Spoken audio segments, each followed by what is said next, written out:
नमस्कार, मैं हूं आपके साथ सोनिया चौहान। टोटल टीवी पर आप सभी का स्वागत है। चलिए बुलेटिन की शुरुआत करते हैं एक बड़ी खबर के साथ। बड़ी खबर आपको बता दें, समालखा सीट पर कांग्रेस की हार, धर्म सिंह छोक्कर को बीजेपी से मिले हार, बीजेपी प्रत्याशी की जीत हुई।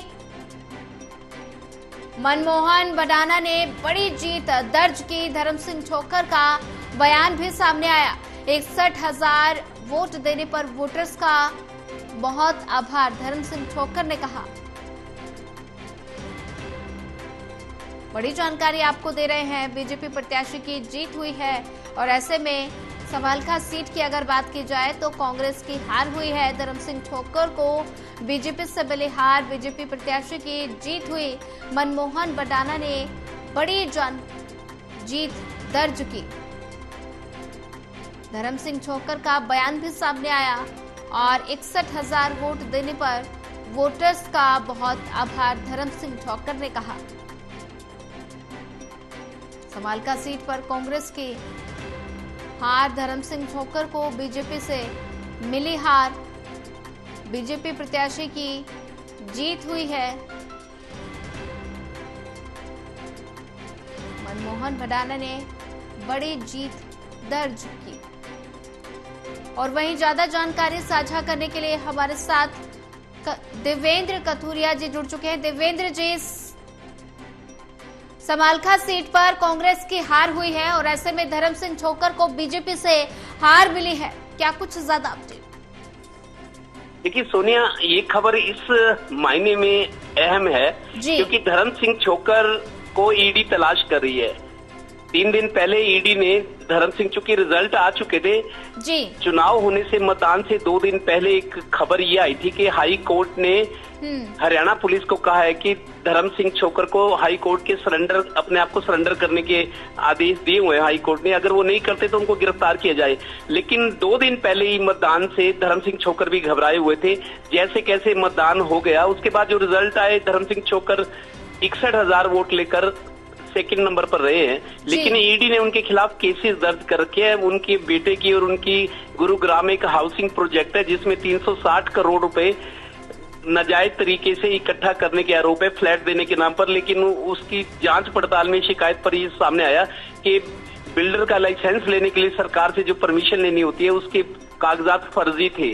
तो 360 लोगों को टाइम पर फ्लैट नहीं मिले तो ईडी ने मामला दर्ज किया था। काफी पुराना मामला है। इनके बड़े बेटे भी जेल में हैं, सिकंदर और छोटे विकास, और इन खुद के खिलाफ भी ईडी ने कई धाराओं में केस दर्ज किया हुआ है। एन चुनाव के मौके पर 2 दिन पहले इनकी गिरफ्तारी का डर था।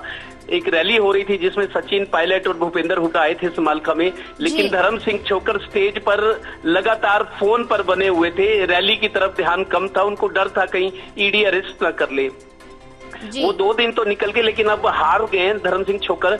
उन्होंने एक सफाई दी है। उन्होंने ये कहा है टोटल न्यूज को बातचीत करके कि मैं 61,000 वोट देने वाले हल्के की सभी महिलाओं, बहनों का, भाइयों का, युवाओं का धन्यवाद करता हूं। और उन्होंने एक बात साफ ये भी किया कि मैंने जो पानीपत से समालखा से जो पीजीआई खानपुर के लिए जो लोग इलाज कराने जाते हैं, क्योंकि पीजीआई है वहां पर स्पेशलिस्ट डॉक्टर्स हैं, फ्री बस चलाई हुई थी उन्होंने।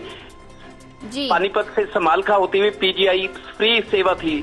उसमें लोग मरीज है, उनके अटेंडेंट्स आते जाते थे। 4 बसें उन्होंने खोजकीपुर गांव, कई गांव से समालखा होते हुए पानीपत जो छात्राएं पढ़ने आती हैं, 4 बसें फ्री चलाई हुई है। वो भी उन्होंने ये कहा है कि मैंने कोई बस सेवा बंद नहीं की। जिस तरीके की मीडिया में खबरें आ रही है कि जो हारे नेता है उन्होंने बस सेवाएं या जो सामाजिक काम थे बंद कर दिए। उन्होंने कहा है कि 4 बसें छात्राओं को लेकर जो अलग अलग गांव से हल्के इकट्ठा होकर समालखा होते हुए पानीपत जाती है, वो बस सेवाएं बदस्तूर जारी है।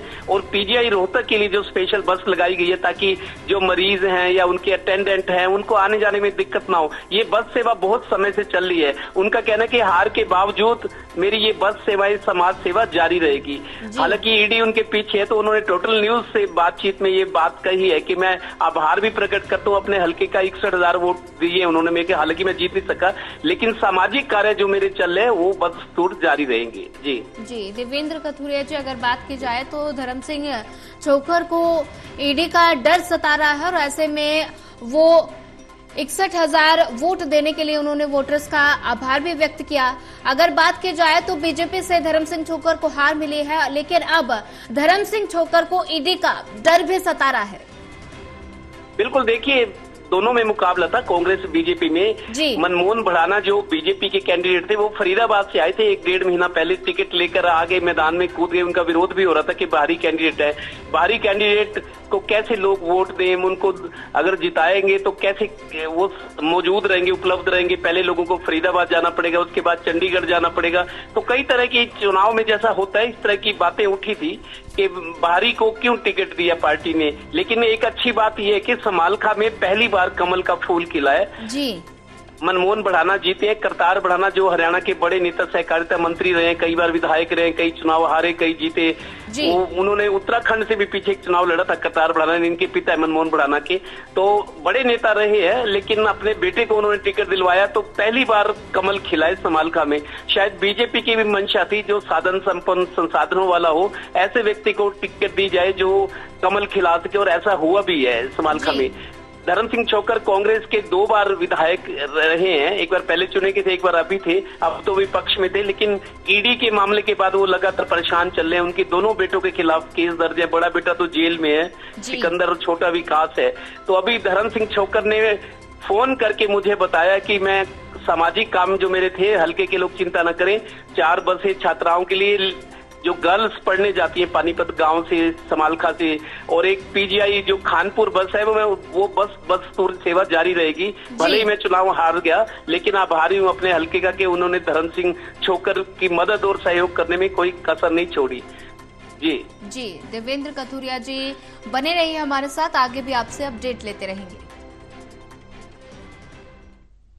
चलिए बढ़ते हैं अगली खबर की ओर। चुनाव संपन्न होते ही बाजार हुए गुलजार, पानीपत की टेक्सटाइल इंडस्ट्री समेत बाजार गुलजार। हरियाणा में हाल ही में चुनाव हुए संपन्न और अब दिवाली की तैयारियां भी शुरू हुई हैं। बड़ी जानकारी आपको दे रहे हैं। पानीपत के टेक्सटाइल इंडस्ट्री समेत बाजार गुलजार हुए हैं। चुनाव संपन्न होते ही बाजार गुलजार हो गए हैं। और अगर बात की जाए पानीपत की टेक्सटाइल इंडस्ट्री की, तो वहां भी बाजार गुलजार है। हरियाणा में हाल ही में अभी चुनाव संपन्न हुए हैं, अब दिवाली की तैयारियां भी शुरू हो गई हैं। पानीपत की टेक्सटाइल इंडस्ट्री समेत बाजार गुलजार, चुनाव संपन्न होते ही बाजार गुलजार हो गए हैं। पानीपत की टेक्सटाइल इंडस्ट्री समेत बाजार गुलजार हुए हैं। और वहीं ज्यादा जानकारी साझा करने के लिए हमारे साथ लगातार एसोसिएट एडिटर देवेंद्र कथुरिया जी भी बने हुए हैं। देवेंद्र जी, चुनाव संपन्न होते ही बाजार गुलजार हो गए हैं। अगर बात की जाए पानीपत की टेक्सटाइल इंडस्ट्री समेत सभी बाजार गुलजार हुए हैं। देखिए सोनिया, 2 से 3 महीने तक की चुनावी गहमा-गहमी थी। टिकट लेने के लिए जोर आजमाइश हुई, दिल्ली में नेता बैठे रहे, मतलब 2.5 से 3 महीने पूरा चुनाव का जोर रहा। सभी चीजें, पानीपत की जो टेक्सटाइल इंडस्ट्री है देश दुनिया में मशहूर है, और पानीपत का कंबल तो बहुत मशहूर है। चाहे असम की बात हो, चाहे दूसरे राज्यों, पूरे देश में कंबल सप्लाई होता है जो पानीपत में बनता है। 50 मिलें हैं बड़ी, और छोटे बड़े बहुत हजारों व्यापारी है। कंबल इंडस्ट्री सर्दी के मौसम में इनका ऐसा सीजन होता है कि 2 महीने का सीजन रहता है, और 10 महीने ये अपना घर परिवार चलाते हैं, खर्चे निकालते हैं। तो एक सीजन कंबल का माना जाता है। बाजारों में भीड़ लगने लगी है। पहले दरअसल क्या है, कोड ऑफ कंडक्ट लागू था, नकदी ला नहीं सकते थे। कई व्यापारियों को पुलिस ने पकड़ा भी, उनसे पैसा जब्त किया। बाद में उनको सबूत देना पड़ा कि हम तो व्यापारी हैं, हम कोई ब्लैक मनी चुनाव में खर्च नहीं कर रहे थे। इस तरह की कई घटनाएं हुई थी जिससे व्यापारी डरे हुए थे, पानीपत आने से डर रहे थे। लेकिन अब चुनाव भी हो गए और कोड ऑफ कंडक्ट खत्म हो गया है। अब व्यापारी बाहर से, यूपी से, दूसरे राज्यों से आ रहे हैं कंबल खरीदने। कंबल के अलावा बेडशीट से, टेक्सटाइल का काम पानीपत में बहुत है। हजारों करोड़ महीने की इनकी बिक्री होती है। सरकार को भी टैक्सेस जाते हैं, सेंट्रल गवर्नमेंट को, स्टेट गवर्नमेंट को। तो बाजारों में भीड़ बढ़ गई है। खाली टेक्सटाइल इंडस्ट्री में नहीं, जो बाजार हैं, कोई इलेक्ट्रॉनिक्स आइटम्स है, गाड़ियां हैं, ऑटोमोबाइल्स है, फर्नीचर के हैं, चेयर्स हैं, मतलब जिसको जो खरीदने। चूंकि दिवाली आ गई, अब दशहरा तो चला ही गया, 20 दिन बाद दिवाली होती है। दशहरे को भी 2 दिन हो गए खत्म हुए, तो अभी 18 दिन रह गए। दिवाली का जोर है। अब चुनाव का खत्म हो गया, अब तो शपथ लेंगे, नई सरकार बनेगी। लेकिन बाजारों में रौनक बढ़ गई है और इससे अर्थव्यवस्था मजबूत होगी। जी देवेंद्र कथुरिया जी, अगर बात की जाए तो दीपावली की रौनक बाजारों में देखने को मिल रही है, और ऐसे में व्यापारियों में कितना उत्साह देखने को मिल रहा है? देखिए सोनिया, एक तो एक्सपर्ट्स जो बता रहे हैं कि मार्केट का जो मूड है बहुत अच्छा है, काम अच्छा निकलेगा। इस बार ऐसी कोई बड़ी घटना देश में नहीं हुई जिस वजह से कई बार दिवाली नहीं मनाते लोग, कोई गमगीन करने वाली कोई घटना होती है। इस बार दिवाली अच्छी जाएगी, जैसा माना जा रहा है कि चारों तरफ रौनक है, लोगों के पास पैसा भी है, अर्थव्यवस्था मजबूत है और आने वाले टाइम में संकेत ये है कि अर्थव्यवस्था देश की और मजबूत होगी, लोगों को रोजगार भी मिल रहा है, कारोबार भी अब धीरे धीरे दोबारा से पटरी पर आएगा। हरियाणा में चूंकि चुनाव थे 2.5-3 महीने से जैसे प्रॉपर्टी बाजार है सब कुछ ठहरा हुआ था।